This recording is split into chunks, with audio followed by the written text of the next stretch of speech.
Kay baba mo guys nga direng dapita makakilig. Kay nauntag pretty unja batanon char.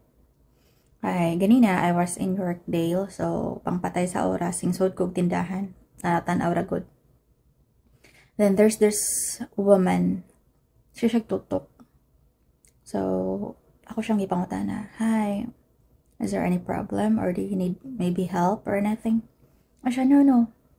I'm sorry for staring. I find you pretty. First time na ing nagprete. Sa Pilipinas, grabe atong standard sa beauty. And then, usually pud maingnan ko nga I look mature ko no sa akong edad sa Pinas. Pero diri, they're always surprised. Kanang makaibaw sila nga I'm 33, I'm married and with 2 kids.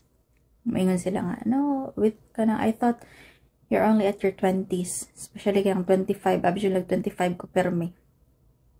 Pero, siguro pod no, kay tungod siguro sa panahon. Usually pod ako mismo, ang mga, makaingon ko ang mga tao, dili mature tanahon. Kaya napo ko mga kauban nga, Chinese, Nepale, abi po na ako, o mga kaedad ra na ho. Pero di ay, they're already at their 40s, even 40 uppers.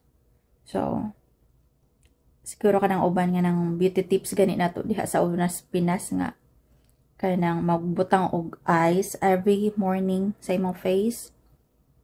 Effective. Pero dire, it comes naturally. Char.